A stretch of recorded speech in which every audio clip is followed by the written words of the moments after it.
या जिवें सटेलिया दा कुटदा है इंज मैच बनदा है या जिवें बटलर कुटदा है। हाँ हाँ मैं अल्लाह दी कसम है डिविलियर वेख्या बै डिविलियर तेरी मां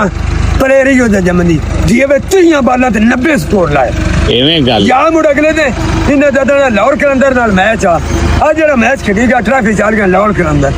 इन्ना दी वा उछाल परेरा लंका दा ओनू लियांदा है मांग के आके खड़े सारियां विकेटां उड़ गईयां 62 स्कोर चाहिदा गेंदा झुगी च 17 मैनू जाने कि अपना जाविया ला मैं कहा मेरा जाविया लगा होया है आखिरी विकेट है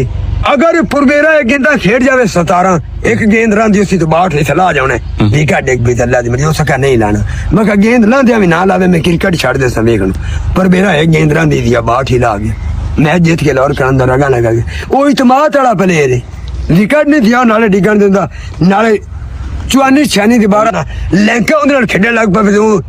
ਲੰਕਾ ਨੂੰ ਹਿਲ ਦੋ ਖਿਡਾ ਦਿੰਦੀ ਜਿੰਦਾ ਟੀਮ ਵਿੱਚ ਹੁਣ ਮੇਰਾ ਠੀਕ ਹੋਏ ਨਹੀਂ ਅੱਗੇ ਕਿਸੇ ਦੌਰ ਚ ਟੀਮ ਜਿਹਨੇ ਰਾਣਾ ਟੁੰਗਾ ਹੁੰਦਾ ਨਾ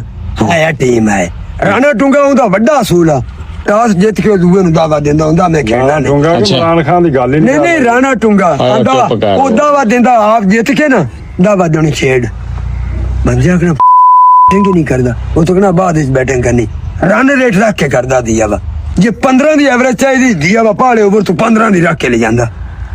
ਰਾਣਾ ਟੁੰਗਾ ਹਾਂ ਇਹ ਤਾਂ ਹੁਣ ਜੁੱਥਾ ਪਲੇਅਰ ਰਹਿ ਗਏ ਪਿੱਛੇ ਪਲੇਅਰ ਹੀ ਕੋਈ ਨਹੀਂ ਰਹਿ ਗਿਆ ਇਹ ਤਾਂ ਸਿਰਫ ਇਹ ਦੂਈ ਨਾਲ ਲੈ ਜਵਾ ਬਿਮਾਰ ਹੈ ਜੀ ਅੱਜ ਇਹਨੂੰ ਹਜ ਉਮਰੇ ਤੇ ਕੱਲੇ ਨੂੰ ਲੈ ਜਾ ਹਜ ਉਮਰੇ ਤੇ ਜਾਂਦੀ ਉੱਥੇ ਜਿਵੇਂ ਮੈਚ ਖੇਡੀ ਕਰੇ ਵੀ ਤੁਸੀਂ ਮੈਨੂੰ ਇਹ ਤਾਂ ਦੱਸੋ ਵੀ ਸਕੋਰ ਵੀ ਬਣਦਾ 130 ਤੇ ਮੈਂ ਫੂਨੀ ਬਸਣੀ ਲੈ ਜਾਣਾ ਵਿਆਹ ਕੋਟ ਵਾਲਾ ਤੋਂ ਬਣਾ ਜਾਂਦਾ ਵਾਕਈ 130 ਸਕੋਰ ਵੀ ਬਣਦਾ ਉਹ ਜਿਹੜਾ ਬੰਦਾ ਇਹਨਾਂ ਨੇ ਕੱਲਿਆ ਸੀ ਨਾ ਜਦੋਂ ਆਪਣਾ 10 ਓਵਰਾਂ ਚ 92 ਸਕੋਰ ਸੀ ਤੇ ਉਹ ਇੱਕ ਹਸਨੈਨ ਜਿਹਾ ਨਵਾਂ ਪਾਇਆ ਮੁੰਡਾ ਉਹਨੇ ਤਾਂ ਬੇੜਾ ਹੀ ਕਿੰਨੀ 20 ਗੇਂਦਾਂ ਖੇਡ ਕੇ 21 ਸਕੋਰ ਬਣਾ ਗਿਆ ਹੁਣ ਫਿਕਸ ਕੋਈ ਪਤਾ ਕੀ ਆ ਯਾਰ ਦਿਲਾਵਰ ਖਤਨ ਮੈਨੂੰ ਇਹ ਨਾ ਸਿਲੈਕਟ ਕੀ ਕਰਨਾ ਇਹ ਨਾਲ ਉਹ ਟੀਮ ਭਾਰੀ ਹੈ ਐ ਤੂੰ ਸੁਣ ਮੈਂ ਉਹਦੇ ਨਾਲ ਹੁਣ ਮੈਚ ਹੈ ਬੰਗਲਾਦੇਸ਼ ਨਾਲ ਹੁੰਦਾ ਹੋਣਾ ਤਿੰਨ ਮਿਲ ਕੇ ਹੌਲੀ ਜੀ ਟੀਮ ਹੈ ਤੇ ਇਹ ਵੀ ਉਹਨੂੰ ਹਿੱਲ ਦੋ ਦਾ ਖਿਡਾ ਦੇ ਜਿਹੜੇ ਉਹ ਪ੍ਰੈਸ਼ਰ ਨਾ ਰੱਖਣ ਉਹਨੂੰ ਕੁੱਟਣ ਵੀ ਹਰਦੇ ਪਤੇ ਕਿਉਂ ਹਰਨ ਦਾ ਇਨਾਂਦਾ ਹੈ ਲੈ ਬਈ ਐਦੋਂ ਗੇਂਦ ਕਰਾਈ ਉਹਨੂੰ ਡੱਕ ਲਿਆ ਗੇਂਦ ਕਰਾਈ ਡੱਕ ਲਿਆ ਜੁੱਗੇ ਜੋ 20 ਓਵਰਾਂ ਦਾ ਮੈਚ 120 ਗੇਂਦਾਂ ਤੇਰੀ ਹੱਥੇਰ ਤੂੰ ਡੱਕ ਲਈ ਤੇ ਪਿੱਛੇ ਤੇਰਾ ਕੰਮ ਹੈ ਵੀ ਕੁੱਟ